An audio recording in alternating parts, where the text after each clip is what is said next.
Assalamualaikum warahmatullahi ta'ala wabarakatuh. Alhamdulillahi rabbil alamin. Wassalatu wassalamu ala ashrafil anbiya'i wal mursalin wa ala alihi wa sahbihi ajma'in. Subhanaka la ilma lana illa ma 'allamtana innaka antal alimul hakim. Rabbi shrah li sadri wa yassir li amri wahlul 'uqdatam min lisani yafqahu qawli. Rabbi yassir wa la tu'assir wa tammim bil khair, amma ba'd. Bab yang ke-47, di mana bab ini babun alamatin hubbillahi ta'ala lil abdi wal hassi ala takhalluqi biha was sa'yi fi tahsiliha. Bab alamat di mana kitanya menunjukkan kecintaan Allah Subhanahu wa taala pada seorang hamba, dan kitanya menjadi anjuran untuk berakhlak sedemikian rupa, serta kita berusaha untuk menghasilkan kecintaan kita ataupun kecintaan Allah kepada diri kita. Para penonton dan sahabat-sahabat sekalian, pertamanya kita mengaturkan rasa syukur kepada Allah Subhanahu wa taala kerana kita diberi lagi peluang oleh Allah untuk kita belajar dalam kitab Riyadhus Salihin ini, di mana dalam tajuk yang kita bincangkan pada kali ini ialah tajuk di mana kita nak tahu bagaimana tanda-tanda Allah ni mencintai diri kita. Di antara perkara yang kalau dalam hidup kita ni penting sangatlah, supaya cinta ni tidaklah dalam keadaan yang kita rasa kasih dan sayang ni tidaklah pada sebelah pihak, tetapi dua-dua belah pihak. Biar cinta kita ni tidak bertepuk sebelah tangan, tetapi biar kita bertepuk dua-dua belah, barulah kedengaran, istilah yang biasa digunakan di kalangan kita. Demikian juga dalam hidup kita ni, perkara yang utama dalam hidup kita bincang dalam kitab ini pada sebelum Ramadan dan dalam bulan Ramadan dahulu, tentang mengenai bagaimana kita mesti melahirkan rasa kasih dan cinta kita hanya untuk Allah. Itu di antara perkara yang utama dalam hidup kita. Kerana dalam hidup kita ni, rasa kasih dan cinta kita ni ramai di kalangan kita berpaling arah. Orang kita ni dia jadi cinta kepada dunia, cinta kepada harta benda, cinta kepada anak pinak, cinta dia kepada makanan dan pakaian. Ni kecintaan yang biasa wujud dalam jiwa-jiwa manusia. Kebanyakan di kalangan kita demikian. Kenapa dia jadi demikian? Kerana dia sudah menjadi asyik masuk. Dipanggil terlampau dia rapat dengan perkara demikian, jadi lekat kecintaan dia kepada demikian, sehingga kan dia hilang rasa cinta terhadap Allah. Dalam hidup kita ni, kita jadi tak rasa cinta kepada Allah. Kenapa tak jadi cinta pada Allah?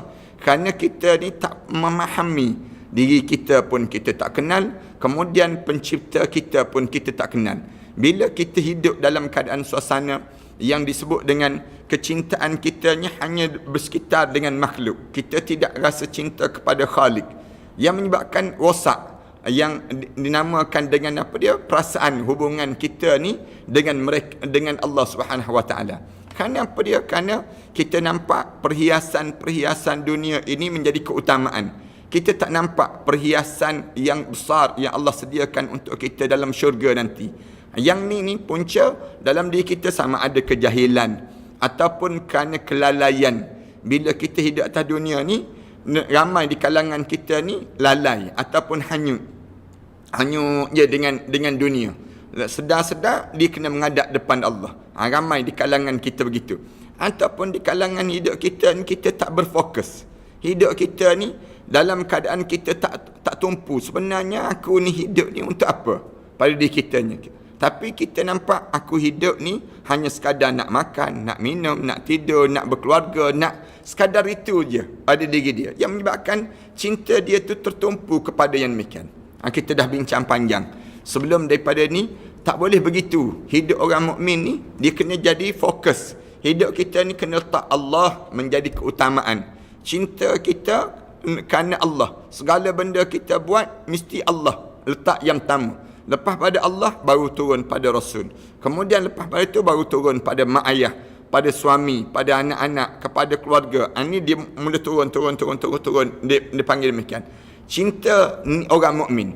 Sebab itulah lepas pada kita ni rasa tak Allah dahulu dalam hidup kita, menyebabkan kita ni rasa nikmat. Bila sembahyang rasa nikmat, bila kita puasa kita rasa nikmat, kita rasa halawatul iman, kemanisan iman pada diri kita ni wujud. Kita rasa seronok je. Kita buat apa yang disuruh oleh Allah, kita akan rasa gembira dalam hidup kita. Punca kerana kitanya berfokus, dia panggil. Kita letak Allah jadi keutamaan dalam kehidupan aku. Ni cara hidup orang mukmin. Sehingga kan kita tak peduli lagi apa benda yang lain tu, nombor 2, nombor 3 dah. Tapi Allah mesti jadikan keutamaan hidup orang mukmin. Tu yang pertama. Lepas tu yang keduanya, kita nak belajar pula macam mana kita nak tahu Allah ni menyayangi kita dan mencintai kita. Ni tajuk yang kita nak bincangkan pada kali inilah. Babun alamatul hubbillahi ta'ala. Bab di mana kita nak tahu rasa cinta Allah kepada diri kita pula. Allah mencintai kita ni bagaimana? Lil abdi, bagi seorang hamba ni, dan juga satu anjuran pada kita ni berakhlak sebagaimana yang diminta oleh Allah untuk dicintai. Demikian juga kitanya berusaha untuk menghasilkan cinta Allah pada diri kita. Itu cara dalam hidup orang mukmin. Orang mukmin ni dia kena usaha tarik perhatian Allah. Biar Allah dalam bilion manusia ni, Allah hanya pandang kita. Tidak kata Allah pandang kepada selain daripada kita. Ramai dalam hidup kita ni yang bila kita berakhlak dengan bukan akhlak yang sewajarnya, pandangan Allah tak ada dah pada diri kita. Kita baca dalam orang kita tanya, Ustaz, macam mana nak tahu Allah mencintai kita? Misal contohnya, macam mana kita nak tahu gambaran bagaimana Allah Subhanahu wa taala membenci kita? Dalam hadis-hadis Rasulullah cerita perkara demikian. Allah mula benci dengan siapa? Orang tua yang berzina, misal contohnya. Allah tak suka, Allah tak nak pandang orang yang tua kemudian dalam keadaan dahlah tua kemudian buat maksiat pada Allah. Allah tak nak pandang wala yukallimullahu yaumal qiyamah. Allah tak nak bercakap dengan dia hari kiamat nanti. Banyaklah dalam disebut dengan gambaran orang-orang yang dibenci oleh Allah. Orang yang dalam hidup kita ni biar Allah mencintai kita. Macam mana tanda-tanda dia? Dalam ayat Al-Quran Karim Allah Subhanahu wa taala sebut, "Qul in kuntum tuhibbunallah." Ini di antara ayat yang pertama Allah Subhanahu wa taala sebut. Katakanlah wahai Muhammad, kalau sekiranya kamu ni benar-benar mencintai Allah, fattabi'uni. Kamu diajar semua ikut yang dibawa oleh Nabi Muhammad sallallahu alaihi wasallam. Fattabi'uni. Fattabi'uni maknanya apa yang dibawa oleh Rasulullah sallallahu alaihi wasallam kamu ikut. Fattabi'uni. Ini cara demikian Allah Subhanahu wa taala sebut. Bila kamu ikut apa yang dibawa oleh Nabi Muhammad sallallahu alaihi wasallam, yuhibbukumullah. Kamu akan dicintai di sisi Allah. Mula tanda di antara tandanya kamu mula dicintai di sisi Allah apa dia? Kamu boleh ikut apa yang dibawa oleh Nabi Muhammad sallallahu alaihi wasallam. Kamu jadi ringan dalam nak menghidupkan apa yang dibawa oleh Rasulullah. Kita tanya, Rasulullah bawa apa dalam hidup kita? Ada orang tanya demikian. Rasulullah bawa apa? Kita jawab, Rasulullah bawa Islam. Rasulullah bawa Islam. Yang dipikul di belakang Rasulullah ni, bawa cara hidup yang sebenar untuk nak selamatkan kita. Islam ni apa dia? Orang tanya lagi, Islam ni apa dia? Islam ni dia panggil way of life. Satu cara hidup untuk diri kita. Nak suruh hidup sebenarnya macam mana? Bukan hidup untuk dunia je, tetapi macam mana nak hidup dalam kubur, macam mana nak hidup di padang mahsyar, macam mana nak hidup sampai ke kita boleh masuk dalam syurga Allah. Ini dipanggil Islam. Tak ada agama yang boleh mengajar pada kita, yang boleh selamatkan diri kita di dunia pun selamat, dalam kubur pun selamat, di akhirat nanti pun selamat, kemudian masuk dalam syurga, sampai boleh masuk dalam syurga, selamat daripada neraka pun kita boleh masuk syurga, kecuali Islam. Allah Subhanahu wa taala sebut, "Wa man yabtaghiral islami dinan falan yuqbala min wa huwa fil akhirati minal khasirin." Siapa yang cari selain daripada Islam sebagai satu cara hidup dia, dinan ni maknanya way of life. Dalam ekonomi kamu dengan Islam, dalam politik kamu dengan Islam, dalam sosial kamu dengan Islam. Segala benda hidup kamu ni semua cara dengan cara Islam. Start daripada bangun tidur sampai kamu tidur balik. Start daripada kamu mula hidup sampai kamu mati. Dalam hidup kamu ni dengan Islam. Dengan Islam. Sebab tu Allah Subhanahu Wa Taala sebut wala tamutunna illa wa antum muslimun. Jangan kamu biarkan diri kamu mati kecuali saat mana kamu mati itu kamu seorang yang muslim pada diri kamu, seorang yang benar-benar Islam. Inilah yang dibawa oleh Nabi Muhammad sallallahu alaihi wasallam. Kita kena faham bila bawa Islam, dia akan bertentangan. Islam ni dia akan bertentangan dengan siapa? Bertentangan dengan orang kafir. Dia bertentangan dengan pemuas-pemuas nafsu dunia, dipanggil. Islam ni bertentangan dengan si munafik. Islam bertentangan, dia akan ada cabaran. Bila bawa Islam, menyebabkan dia bertembung terus. Bertembung dengan orang kafir, bertembung dengan si munafik, bertembung dengan si zalim, orang yang hidup dalam keadaan zalim. Dia tak nak cara hidup Islam. Dia nak cara hidup dia mengikut hawa nafsu dia. Nak tidur, tak nak bangun solat subuh, tak nak. Orang yang ikut hawa nafsu, dia nak enjoy dengan betina dalam hidup dia ni, dengan perempuan-perempuan yang jalang-jalang ni, dia nak duduk demikian. Hidup dia dengan cara mengikut hawa nafsu. Datang Nabi Muhammad sallallahu alaihi wasallam tunjuk jalan. Jalan hidup ni, kalau kamu nak suruh selamat sampai ke dalam syurga, hanya dengan Islam. Itu cara yang diajar oleh Rasulullah sallallahu alaihi wasallam. Kamu nak merintah negara, merintahlah, tapi merintah cara Islam. Kamu nak berkeluarga, berkeluargalah, tapi berkeluarga cara Islam. Itu cara demikian. Kamu nak berekonomi, kamu nak berurusan, kamu nak meniagalah dalam hidup kamu. Kamu nak buat apa pun, kamu buat, tapi mesti dengan cara Islam. Cara Islam tu bincang panjang, termasuk kamu nak berpolitik. Berpolitik pun cara Islam. Tak boleh berpolitik cara yang disebut Machiavelli. Berpolitik cara kafir, sekularis. Cara orang yang bukan Islam. Tak. Semua benda yang dalam hidup kamu ni dengan cara Islam. Islam ajar macam mana? Berpolitik cara Islam. Bersosial cara Islam. Segala benda yang kita buat, semua cara Islam. Tak ada satu benda pun yang tidak diajar dalam Islam. Bila kamu boleh ikut cara Islam ni, yuhibbukumullah, kamu akan dicintai di sisi Allah, kamu akan disayangi di sisi Allah, kamu akan dapat yang disebut dengan kecintaan Allah pada kamu. Tapi kalau kamu tak ikut Nabi Muhammad sallallahu alaihi wasallam, kamu tak ikut yang disebut dengan fattabi'uni. Fattabi'uni ni maknanya kamu ikut apa yang dibawa oleh Rasulullah sallallahu alaihi wasallam, kamu ikut yang disebut yuhibbukumullah, kamu akan dicintai di sisi Allah. Senang ke susah nak ikut Nabi Muhammad? Orang yang lapang dada dia, orang yang dia tahu jalan hidup dia, orang yang dia nampak bagaimana dia nak pergi dalam hidup dia, dia akan jadi mudah nak ikut Rasulullah SAW.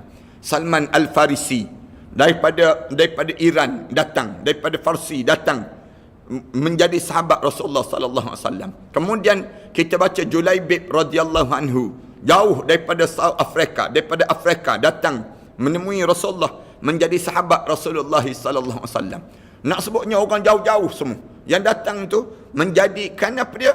Menjadi sahabat Rasulullah ini. Kerana mereka ni dalam hati mereka nampak, aku nak hidup jauh, aku nak hidup sampai ke dalam syurga Allah. Jadi aku sanggup menjadi orang yang dekat dengan Rasulullah, kerana hanya Rasulullah yang boleh tunjuk jalan hidup untuk menuju ke akhirat Allah Subhanahu wa taala dengan sempurna. Ni. Sebab tu dalam hidup kita ni, jangan leka dan jangan tinggal Rasulullah. Kalau kita tanya kenapa kita perlu berselawat sepanjang masa pada Rasulullah, ingat pada Rasulullah setiap hari ni, jangan tertinggal daripada selawat pada Rasulullah. Punca ni lah. Punca nak suruh kita ni, bila kita sentiasa berselawat pada Rasulullah sallallahu alaihi wasallam, maka kita ni sentiasa dekat dengan Rasulullah. Bila kita sentiasa dekat dengan Rasulullah, yuhibbukumullah, kamu akan dicintai di sisi Allah. Itu cara, salah satu cara yang diajar oleh Allah. Kalau kamu nak suruh kamu dicintai di sisi Allah, fattabi'uni, kamu ikut yang dibawa oleh Rasulullah sallallahu alaihi wasallam. Yuhibbukumullah. Bukan sekadar itu, wa yaghfir lakum dzunubakum, kemudian akan diampunkan segala dosa-dosa kamu. Bila kamu ikut Nabi Muhammad sallallahu alaihi wasallam, setiap benda yang kamu buat, kamu ikut Rasulullah. Wa yaghfir lakum dzunubakum, kamu akan diampunkan dosa-dosa kamu. Tuan-tuan, tak rasa bangga ke dalam hidup kita kalau sekiranya dalam hidup kita ni kita boleh terlepas beban? Kan, kalau kita ni terikat dengan hutang yang banyak dengan bank, Katakanlah demikian. Adalah hutang kita 2 juta, 3 juta misal contoh. Satu hari, bank telefon, bank bagi tahu pada kita, tuan, bank telah riliskan semua hutang-hutang ni telah dibuang. Tak ada lagi dah hutang-hutang tuan dengan pihak bank. Kita rasa bangga. Alhamdulillah, syukur pada Allah. Hilang bebanan pada diri kita. Demikian juga dengan hidup kita ni. Hidup kita ni ada je dosa, ada je kesilapan yang kita buat terhadap Allah. Macam mana Allah nak suruh Allah Subhanahu Wa Taala hapuskan dosa-dosa kita ni? Dengan cara fattabi'uni, ikut yang dibawa oleh Rasulullah, menghidupkan sunnah Rasulullah. Di saat mana sunnah Rasulullah sallallahu alaihi wasallam orang tak buat, orang payah nak buat, tiba-tiba kita hidupkan sunnah Rasulullah sallallahu alaihi wasallam. Maka di waktu mana kita hidup sunnah Rasulullah sallallahu alaihi wasallam ini, maka dalam keadaan demikian Allah ampunkan dosa kita. Sunnah Rasulullah. Jangan nampak sunnah Rasulullah ni terikat dengan satu je, jangan. Dalam dunia kita sekarang ni, di antara sunnah Rasulullah pada semayang berjemaah. Kita kata berjemaah ustaz, betul, semayang berjemaah. Lepas tu tak boleh rapat-rapat, pun sunnah juga. Rapat-rapat pun sunnah juga. Renggang pun sunnah juga. Itu cara demikian. Di mana Rasulullah suruh kita jarakkan. Kalau sekiranya kita dalam keadaan yang kita ni dalam keadaan yang dinamakan dengan apa dia, nak memutuskan rantaian musuh-musuh yang menyerang jasad kita, kita boleh berjangkit, senang berjangkit. Lalu Rasulullah suruh renggangkan, sunnah Rasulullah. Rapatkan pun sunnah Rasulullah. Itu cara demikian pada diri kita ni. Lepas tu kita kena tengoklah keadaan bagaimana indahnya Islam. Islam ni dia tak terikat dengan satu tu saja, tidak. Ibadah kita, kita boleh tengok sekarang kan, zaman dulu kita sentiasa letak dalam pemikiran kita, sembahyang berjemaah mesti rapat kita sebut demikian. Itu cara kita. Tapi sekarang tengok di Masjid Nabawi pun direnggangkan. Ini pun dianggap sunnah juga. Cuma jarang kita buatlah. Kenapa dia renggang? Kerana takut berjangkit penyakit-penyakit di antara satu sama lain. Penjarakan berlaku. Ini di antara yang kita kena faham sunnah Rasulullah. Sembahyang pergi ke masjid, sunnah Rasulullah. Kemudian bila satu ketika pihak pemerintah kata tak boleh pergi sembahyang berjemaah di masjid, sembahyang di rumah, pun sunnah juga. Sembahyang berjemaah di rumah pun sunnah juga. Itu kita kena faham bagaimana sunnah Nabi sallallahu alaihi wasallam. Banyak kes-kes dan dalil-dalil yang menunjukkan perkara yang demikian. Menunjukkan apa dia? Kalau kita boleh faham konsep ini, menunjukkan kita ni mengikut Rasulullah. Ada orang kita ni dia tak faham konsep demikian. Dia kata kelab malam boleh buka, disebut kedai judi buka. Kemudian ada yang disebut demikian. Kita kata kelab malam mana buka, kemudian kedai judi mana buka. Dia kata tak, kelab malam tak buka, kedai judi tak buka, tapi pasar raya buka, disebut demikian. Ada orang kita sebut pasar raya buka, yang tu boleh pula, masjid kenapa tak buka, disebut. Ni tanda kamu tak belajar sunnah Nabi. Kalau kamu belajar sunnah Nabi, kamu belajar qawaid fiqhiyah, kamu belajar usul fiqh dalam hidup kamu faham kenapa kita tak buka masjid, kenapa pihak pemerintah arahkan supaya masjid tak dibuka lagi. Punca apa dia? Ada sebab. Dan ada kaedah dalam Islam dipanggil kaedah usul fiqh, kaedah qawaid fiqhiyah yang mesti digunakan dalam kehidupan bermasyarakat pada hari ini.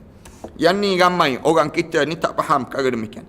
Lalu Allah kata, bila kamu ikut Rasulullah sallallahu alaihi wasallam, attabi'uni yuhibbukumullah, dicintai di sisi Allah yang pertama, wa yaghfir lakum dzunubakum, Allah ampunkan dosa-dosa kamu. Macam mana nak diampunkan dosa kita ni? Ikut sunnah Nabi. Ikut sunnah Nabi, terampun dosa kita. Sunnah Nabi apa dia? Banyaklah. Kita senyum. Bila berjumpa dengan orang, kita senyum. Hapus dosa kita. Dosa prasangka, dipanggil demikian. Ramai orang kita ni senang nak berprasangka. Tengok orang tu, ni ada COVID ni kot, disebut demikian. Senang je dalam hidup kita ni nak jadi rosak hubungan kita dengan orang. Kita pandang orang seorang tu, kita kata, ni ada ni penyakit begini. Ni nak sebutnya gambaran prasangka. Macam mana cara? Kita senyum. Jumpa dengan saudara-saudara kita, senyum. Senyum tu sunnah Nabi. Terhapus dosa prasangka tadi. Dosa prasangka yang kita ada dalam jiwa kita ni menyebabkan dengan amalan kita bagi salam, Assalamualaikum, menghidupkan sunnah Nabi, hapus dosa-dosa kita. Wa yaghfir lakum dzunubakum wallahu ghafurur rahim. Lalu Allah sebut, sesungguhnya Allah ni maha mengampun dan juga maha belas kasihan dengan hamba-hambanya. Firman Allah Ta'ala lagi, ya ayyuhalladzina amanu, wahai orang yang beriman pada Allah. Kalau kamu rasa kamu beriman pada Allah, kamu dengar benar apa yang aku nak sebut pada kamu. Man yartadda minkum an dinih, siapa-siapa yang murtad daripada agamanya, an dinih, fasawfa ya'tillahu biqaumin yuhibbuhum. Sudah pasti siapa-siapa yang keluar daripada Islam ataupun berpaling daripada Islam, tak nak pada Islam, yang kemudian fasawfa ya'tillahu biqaumin yuhibbuhum, kamu akan dapati Allah akan datangkan satu kaum yang di mana Allah mencintai mereka. Allah lebih mencintai. Kamu tak nak bawa Islam, tak apa, aku akan gantikan dengan satu kaum yang lebih aku sayangi pada mereka tersebut. Wa yuhibbunah, mereka ni bukan sekadar itu, mereka pula mencintai Allah. Kalau kamu tak nak dengan Islam, kamu katakanlah ada orang Malaysia kita kata, kami tak naklah pada Islam, Allah jadikan satu kaum yang tak nak pada Islam ni, Allah hapuskan semua sekali. Allah ganapkan, Allah datangkan kaum yang di mana kaum ni Allah mencintainya dan mereka mencintai Allah. Mereka mencintai Allah. Dalam keadaan demikian, azillatin alal mu'minin. Sifat mereka ni apa dia? Azillatin alal mu'minin. Mereka ni terlampau, merekanya dengan orang mukmin tu dalam keadaan lemah lembut. Azillatin alal mu'minin. Sesama orang Islam tu kamu boleh tengok dia ni dengan orang sama-sama orang mukmin ni, dia rasa seronok sangat. Azillatin alal mu'min. Ni sifat orang yang dicintai di sisi Allah. Sifat dia apa dia? Azillah. Dia dalam hidup dalam keadaan yang dengan orang-orang mukmin dia akan rasa macam adik-beradik. Rasa seronok je. Azillatin alal mu'minin. Kemudian wa a'izzatin alal mu'min, a'izzatin alal kafirin. Tapi dia rasa mulia dia dibandingkan dengan orang kafir. Depan orang kafir dia rasa megah. Aku Islam. Aku hidup dalam keadaan penuh dengan kemuliaan dengan Islam. Dia tidak tunduk dengan kekufuran orang. Dia tidak tunduk dengan kemaksiatan manusia. Dia tak rasa, dia rasa megah dia. Ada orang yang dia tak rasa megah dengan Islam. Nak pakai kopiah, tak nak. Kenapa? Nanti orang kata warok sangat disebut. Ada orang yang tak rasa izzah dengan Islam. Pada diri dia, dia tak nak. Pada diri dia nak menunjukkan pribadi Muslim. Tingkah laku pribadi Muslim dalam hidup dia. Dia tak nak. Kerana dia tak rasa mulia dengan Islam. Tak, orang mukmin ni, Rasulullah sallallahu alaihi wasallam diajar oleh Allah, azillatin alal mu'minin, a'izzatin alal kafirin. Ini sifat orang yang dicintai di sisi Allah. Allah mencintai dia. Dia rasa megah dia dengan Islam depan orang kafir.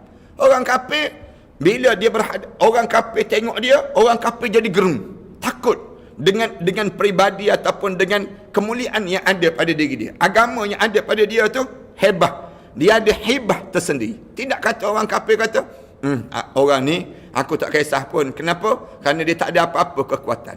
Tapi kalaulah orang kafir ni, dia tengok orang Islam tersebut, dia rasa dia ni jangan main-main ni. Dia ada pendirian ni.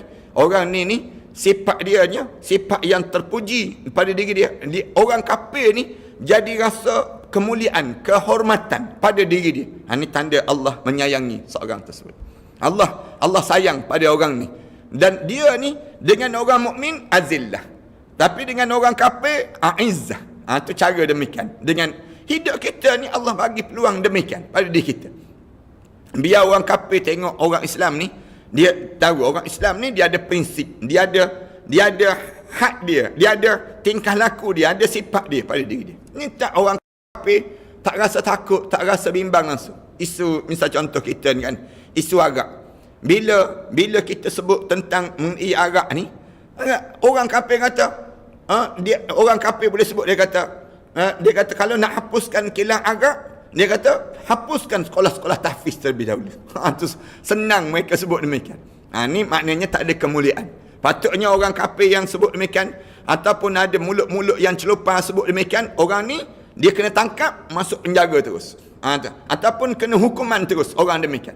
Orang kafir yang dalam keadaan yang minum arak, mabuk, langgar orang Islam, orang ni kena ada tindakan terus. Tindakan apa dia? Kamu matikan. Kamu telah bunuh orang. Maka kamu kena bertanggungjawab. terhadap keluarga yang kamu bunuh tadi. Itu di antara benda yang demikian. Tegas dia panggil demikian. Ini peranan pihak berkuasa lah. Jangan tunggu lagi. Dah berapa lama dah negara kita ni dimusnahkan oleh peminum-peminum arak.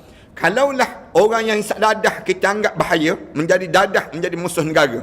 COVID-19 menjadi musuh dunia pada hari ini. Nak sebut demikian. Agak jauh lebih teruk daripada yang ni. Kerana dia merupakan ummul khaba'is. Bapa kepada segala keburukan atas dunia ni. Berpunca daripada mana? Yang disebut dengan kerosakan atas dunia daripada agak. Innamal khamru wal maisiru wal ansabu wal azlamu rijsun min amali syaitan. Allah Subhanahu Wa Taala sebut agak, judi, tenung nasib, kemudian semua ni rijsun, di antara najis-najis, min amali syaitan, di antara amalan syaitan. Kita kena usahalah. Kerajaan yang ada sekarang ni kena buat undang-undang yang memang mengajar pada mereka peminum arak. Orang nak minum arak tak boleh bebas begitu. Manakala kita pula sifat orang mukmin tahu saja di 7-Eleven di kawasan kita ataupun di Speedmart di kawasan kita ada jual arak, buat bantahan. Wajibkan bantahan. Kamu tak boleh jual terbuka begitu. Bahaya di kalangan masyarakat. Kerana apa dia? Kerana bila kamu jual cara terbuka, kemudian diminum cara terbuka begitu, akhirnya naik atas jalan raya, gempuh orang, lawan arus, menyebabkan berlakunya kematian yang di kalangan orang-orang yang tak bersalah. Kerana apa dia? Kerana mabuknya kamu, jahatnya kamu tersebut. Kalau pengedar dadah tu pun kita boleh gantung sampai mati, kenapa yang disebut dengan arak ni kita tak buat yang lebih, yang nak mengajar pada mereka ni jangan sedemikian rupa, jangan. Ini panggil.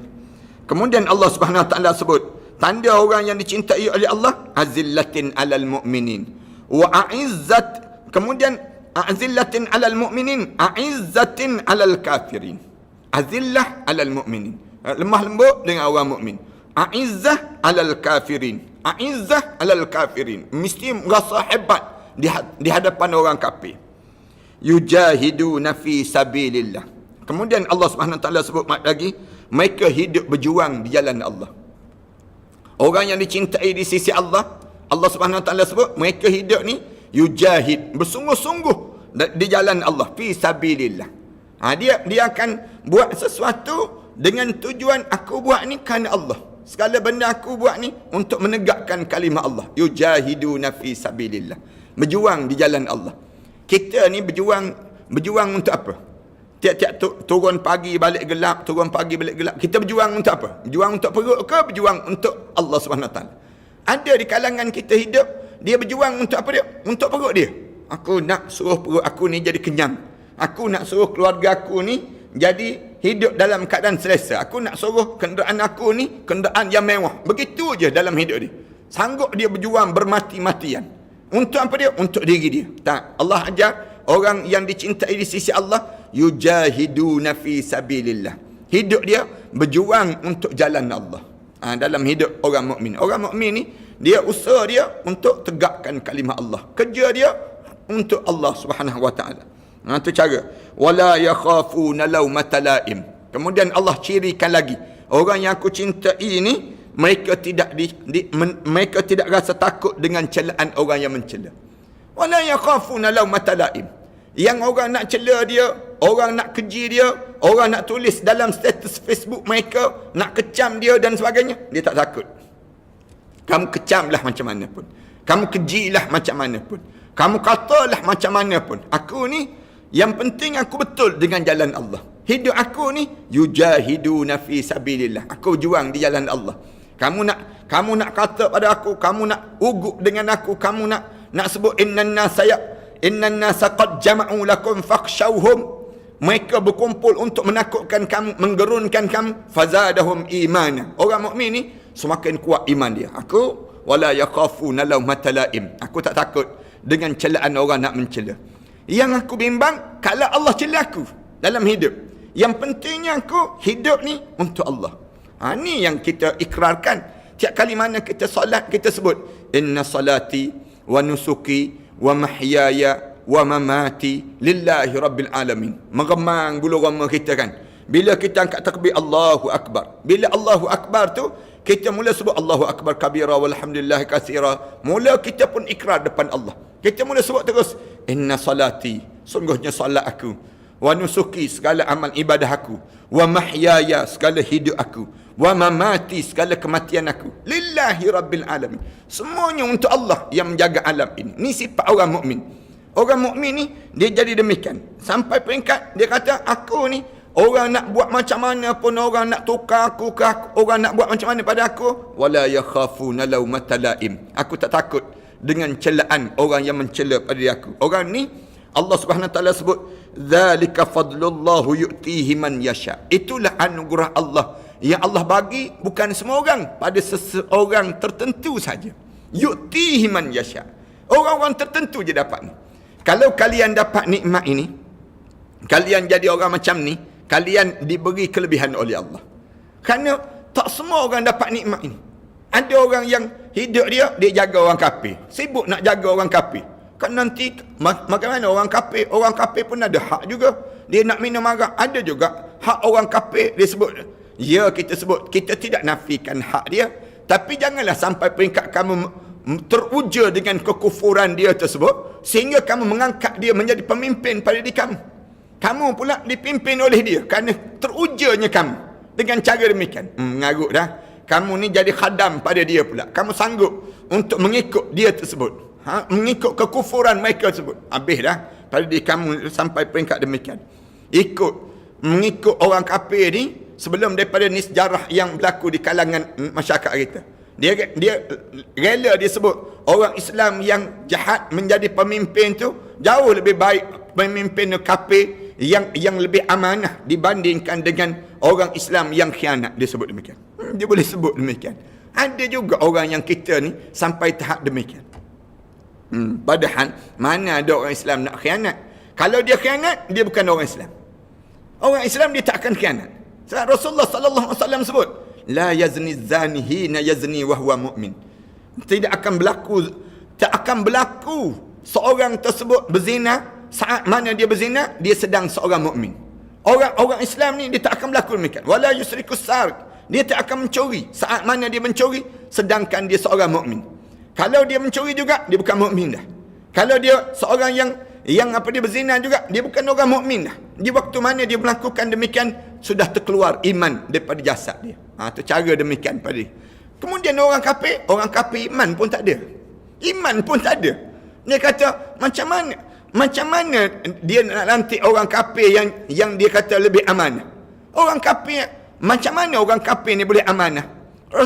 Rasulullah sebut dalam hadis Rasulullah, la dinan liman la amanata lah. Tidak ada agama orang yang tidak ada amanah pada diri dia tersebut. Maknanya apa dia?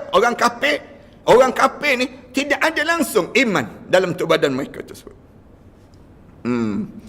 Ya, kemudian zalika fadlullah. Kalau kita dapat nikmat tersebut, itu anugerah Allah. Yu'ti man yasha. Allah pilih bagi siapa yang Allah nak bagi. Wallahu wasi'un alim. Allah ni maha luas lagi maha mengetahui segala sesuatu yang Allah Subhanahu Wa Taala jadikan dalam hidup ini. Kemudian daripada hadis wa an Abi Hurairah radhiyallahu anhu qala, daripada Abi Hurairah radhiyallahu anhu kata dia, qala Rasulullah sallallahu alaihi wasallam, Rasulullah sallallahu alaihi wasallam bersabda, inna Allah Taala qala, Allah Taala telah berfirman. Ini dipanggil hadis kursi. Hadis kursi yang disebut demikian, man adali waliyan faqad adantuhu bil har. Siapa-siapa yang melakukan khianat ataupun menyakiti wali-wali aku isytiar perang dengan orang tersebut. Ini cara demikian. Wa ma taqarraba ilayya 'abdi bi syai'in. Kita kata, ada ke wali-wali Allah lagi atas dunia ni? Ada. Orang yang dekat dengan Allah. Hidup dia jaga perintah Allah. Hidup mati dia ni dalam keadaan dia jaga agama Allah. Naik kedudukan dia sampai peringkat wali. Dia tak mengaku dia ni wali, tapi Allah kurniakan pada diri dia kemuliaan tingkat darjat dia sampai dia dekat dengan Allah. Ada ke tak ada zaman kita ni? Ada orang tanya, ustaz, ada lagi ke wali-wali Allah? Wali-wali Allah ni ada. Wali Allah ni sampai bila ada? Sampai dunia kiamat. Sampai dunia kiamat. Adapun Nabi telah berakhir. Nabi dan juga Rasul dah berakhir. Tapi wali, ulama-ulama sepakat berada sampailah Allah nak matikan, nak tutup alam ni, barulah Allah matikan wali-wali Allah SWT. Wali-wali Allah ni orang yang dekat dengan Allah. Hidup dia sentiasa jaga perintah Allah sehingga naik kedudukan dia dekat dengan Allah. Kita boleh jadi ke wali Allah? Boleh. Tapi jangan mengaku. Pakai name tag. Aku wali Allah, misal contohnya. Tu bukan wali Allah tu wali bank je dipanggil. Dia dipanggil demikian. Yang mengaku wali ni, dia bukannya wali. Itu wallah dia panggil demikian. Tapi wali yang sebenar ni apa dia? Orang yang hidup dia dalam keadaan yang dia jaga perintah Allah, jaga, sungguh-sungguh dia jaga perintah Allah dalam hidup dia. Apa benda pun dia perhati Allah nak macam mana dalam hidup ni yang sebenar. Pandangan dia yang dia dapat ilmu daripada Al-Quran, daripada hadis Rasulullah sallallahu alaihi wasallam. Dalam sejarah kita ni, Allah telah kurniakan, Allah yarham Tuan Guru Datuk Ni Abdul Aziz nikmat dalam hidup kita, sejarah hidup kita. Orang yang kita dapati Allah bagi pada diri dia kedudukan yang tinggi di sisi Allah SWT. Apa dia ni? Allah yarham Datuk Dr. Harun Taib, Allah yarham Datuk Harun Taib, Allah yarham Ustaz Bakaci, Allah yarham Ustaz Fadil Nur. Ni di antara wali-wali Allah. Allah yarham Ustaz Ismail Kamus. Ni di antara orang yang wali-wali Allah.